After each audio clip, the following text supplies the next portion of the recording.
Hey you guys, it's John today. We are chatting about some Celosias in our kitchen because it's really hot outside, so I thought we would come indoors and from the comfort of our air conditioners talk about some beautiful flowers like Celosias. Celosias are such a great addition to any summer garden, especially if you it's more hot because they can take all of the summer heat. But better yet, they can come in so many different forms and heights and colors and textures. They're just a really versatile plant in the landscape. So we plant so many of them in our summer garden. I would plant an entire garden with just Celosias if I had the choice to, which honestly I might do because they are just that pretty. So today we're going to chat about our favorite varieties that are in our garden and maybe some varieties that we want to try out in our future gardens here. When I first started to grow Celosias, they looked like little gnome hats like popping out of the ground. They were the coolest thing. It always felt a little nostalgic growing them.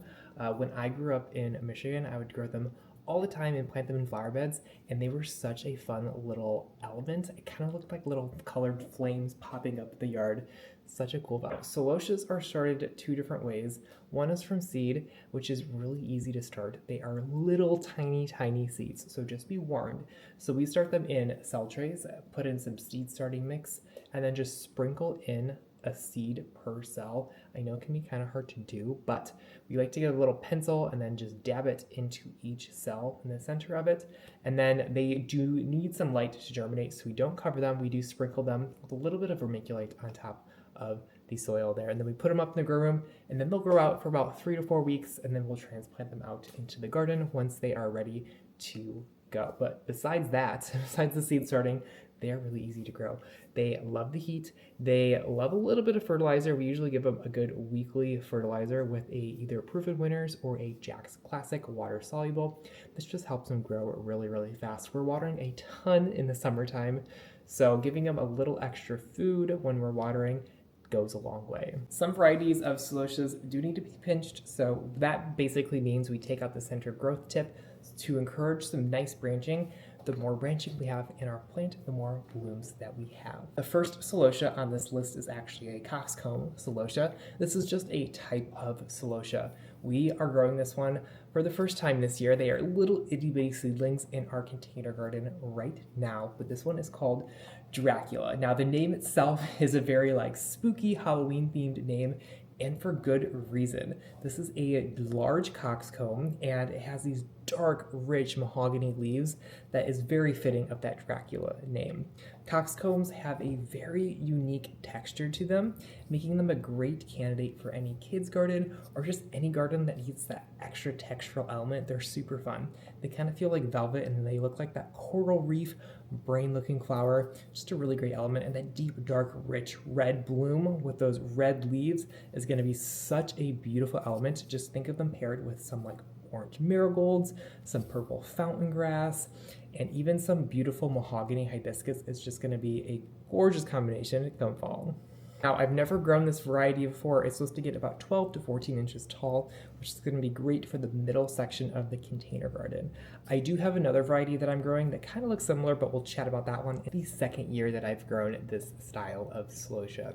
It has a wheat style. I like to call it a wheat style Celosia because it has a skinny, narrow plume to it that kind of gets taller and taller, and that's why I love them, because they can kind of creep as the tentacles get taller, the blooms, if you will, get bigger. They will cascade, if you will, into the garden. So I love putting them in front of something with a little bit more volume, maybe a bigger Celosia or a bigger Vinca or Angelonia, just to give it a little bit of an extra textural element. This summer and last summer, really, we grew the Celosia cherry. So it has that more of a cherry wine merlot color that was really gorgeous. I love that color palette for our summer and really early fall color.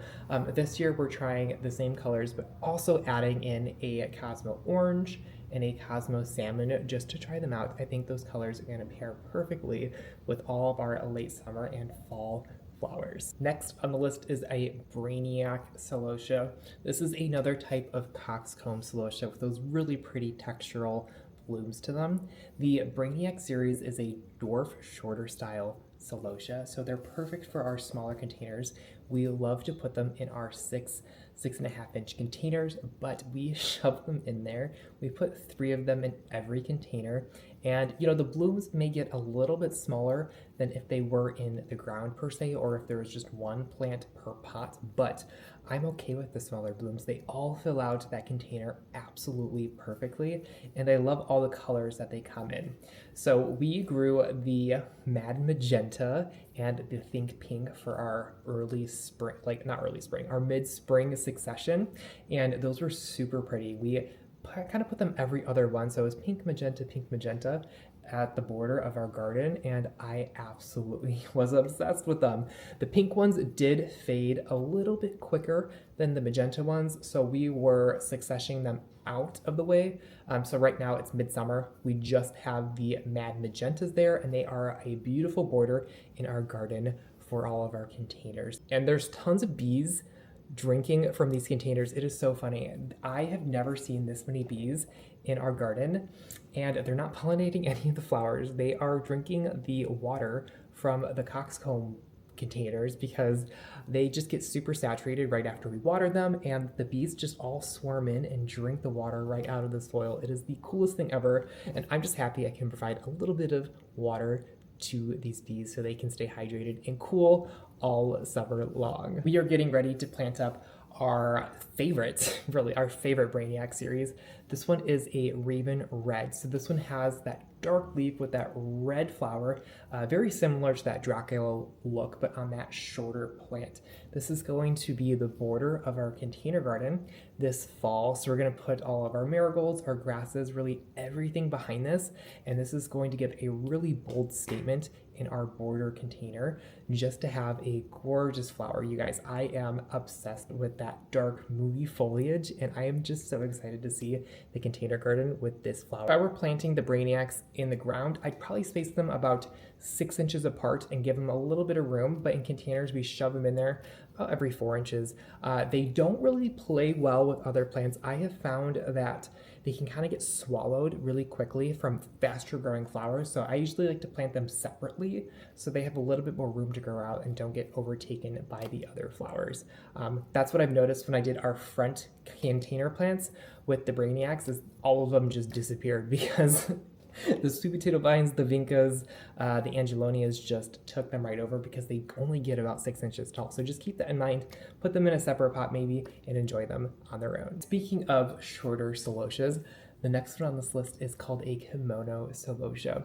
We love using these in all of our 6-inch containers too for our stair step bench. We just planted a ton of them a few weeks ago, and they are so pretty right now. I'm looking at them right now outside the window. So we would plant a pink one in early summer to give that bright pink neon vibe to the garden. A perfect touch. I was obsessed with pink. Y'all know I love pink this year. We planted three different types of pink Celosias are on this list. So we had that bright pink rose Kimono Solosia on the stair step bench, and it was just so beautiful and so fun to have. And right now we have a mix. So it comes in kind of like a salmon, orange, yellow, purple, kind of like a dark, it's really like a dark pink, and then like a rose tone. Just a lovely kind of late summer mix to add to the container garden. And again, we put 3 of them in each pot, and they seem to do pretty well doing that. They can take a little bit closer of a planting just because these plants don't get that big, only about 6 inches tall. And this is another one, again, I wouldn't plant it with a ton of other flowers just because they do get swallowed up just a little bit. Not as much as a Brainiac Coxcomb because they do get taller in that sense. What I would use this plant is as a filler. So I would plant up a container, and then I would pop these in there just as like a temporary filler in a container. I knew these plants would only be blooming for a couple weeks until they got swallowed up by other things, but it's a great filler plant if you just want to pop in some color and make a pot look filled in very quickly. Celosias, especially this type, is usually pretty cheap when you get them from the garden centers. And next on this list is a sparkler pink Celosia. Now, I used to hate the color pink, and I think it was because it was a very like feminine color, and I never really gravitated towards it. I never thought that pink really matched any other colors or went with anything else. And now I am absolutely obsessed with pink. I love any pink flower. I think 3 of them on this list of Celosias that I'm growing are pink Celosias. Especially for our summer or spring and summer garden, pink is just such a fun element. So with Celosias, we do plant a couple different successions throughout the year. So we have beautiful Celosia blooms all season long. Our season's very long. So one of our first successions is the pink ones, because pink is just a great one to have in our spring and our summer garden. So the sparkler pink is a mid-size Celosia. So it gets about 12 to 14 inches tall, and it's a great one to have kind of in the center of the container garden. I loved pairing this with our Magellan salmon zinnias and our pink, Wedgwood pink angel face angelonias. They were just such a lovely combination to have in there. And our Lysianthus. Our Lysianthus were a beautiful addition, combination with our sparkler pink Celosias. Some Celosias do kind of fade as the season goes by, but this pink one has held its color really nicely and been a really good powerhouse to have in our garden. I think I'm going to plant a lot more of these next year in our container garden. And we did plant these for some clients too, and they still look absolutely amazing. When we went to Ball Horticulture last week, we did see some of these sparkler red, so a very similar growth habit and structure, just with dark red leaves and some bright red flowers. And I do want to mention, because we're talking about the leaves of the plant, is that this one actually has like a pink tint to the leaves, which was super cool to see. Just made that plant even more special. The next 2 on this list are not grown from seed. They are propagated by tissue culture. So if you do want them, you're going to have to buy them from the local nursery. This one is a twisted orange Coxcomb Celosia. Now, this is a really unique Celosia. Most Coxcomb Celosias are a 1 bloom per plant type of situation, where you get literally just 1 bloom per plant. The bloom is massive and it lasts a long time, but you typically only get 1 bloom per plant. With the twisted orange Coxcomb, you can pinch this Coxcomb and it's going to branch out to give you multiple blooms per plant. Now this is great because you can put 1 plant in a spot and you can get multiple blooms from it, not just one massive one. You're going to get a mid-sized bloom, which is really unique to have in a Coxcomb. Usually they're a lot bigger, and you can get a lot of different elements in your garden by getting just 1 plant in there. So the twisted orange comes in a few different colors. It comes in gold, it comes in strawberry, and this year we are growing the dark leaf twisted orange, which is supposed to be new for 2025. So I'm super excited to do it. We grew it last year and it was just so pretty. If you're looking for a similar variety to grow with the twisted orange, but you want to grow it from seed, check out the Queen Orange. This one gets a little bit taller and you're only going to get 1 stem per plant, but it's still going to give you that beautiful orange Coxcomb texture to have in your garden. I loved growing this when I was growing cut flowers. My florists absolutely loved them, but better yet, I was obsessed with them because orange is such a great color for fall, and this orange Coxcomb just paired so well with the other amaranths and sunflowers, just to give a really pretty element in your bouquets. And this Coxcomb isn't too big, so it's not going to overtake your entire flower arrangement if you decide to use it as a cut flower. Next on this list is a Celosia called Intense. Now this is probably one of the taller ones that we grow, but it is a wheat style Celosia with those cylindrical blooms to them, and they have a dark, moody flower to them, but they also have some really pretty foliage to them. It kind of has a green leaf with a speckled dark foliage that is absolutely pretty. That's why I love growing it, not only for the flowers, but for the foliage as well. And again, you guys, this one is only grown from tissue culture. So if you want something a little bit similar that you can grow from seed, you can check out a ruby parfait Celosia. Those are really readily available, and we have them available on our website as well. If you're looking for a seed grown variety that looks very similar to Intense, you can check out a ruby parfait Celosia. You're still going to get that moody dark purple cylindrical bloom on them, on a nice sturdy plant. Now the only difference really between the Intense and the ruby parfait is that the Intense Celosia has more branching towards the flower, so it's going to have a lot more branching at the top, so it's going to give you a large cluster of blooms. That is a little bit more ideal for like a container garden. It's a little bit more showy in that sense. The Ruby Parfait Celosia is more of like a branching at the base, so it's going to give you more stems, but the flowers themselves are going to be a little less big. So that's great for like making bouquets. You want more stems and smaller flowers. That's absolutely perfect. So just your intentions on what you want the plant to be is what you kind of want to look for when you're choosing which plants to grow. We grew a ton of Ruby Parfait Celosias when we were selling to florists. That dark purple moody flower was such a great element to mix into our fall arrangements. We loved pairing those with some marigolds and amaranth and even some millet just to create a really nice, good fall vibe in our garden. And I just remember we got tons and tons of Celosia stems on those plants. We planted around 400 of them, I want to say, of the Ruby Parfait. And we probably harvested around like 1,500 stems from that patch. So they do chug out a ton of blooms if you do decide to grow them as a cut flower. The intense ones, not so much. Again, they're just going to create a bigger one. You can still use them as a cut flower, but they're just going to be a little bit bigger heads, which is totally fine depending on what you like. Last but not least, you guys, the Dragon's Breath Celosia. This is one of my favorite Celosias. It probably is my top Celosia because it's my last one, but the Dragon's Breath Celosia is one of the last ones to bloom. It's kind of like the crescendo at the end of the season. It is absolutely beautiful, but they start blooming towards the end of September, early October, but even when they're not blooming before that, they have this beautiful foliage. It kind of has that army green magenta colors to it that is absolutely out of this world. But they start sending out their blooms almost like a cathedral like flowers, and then they just mist out like dragon's breath. It is so cool. Such an airy, dainty little element to add into your fall garden.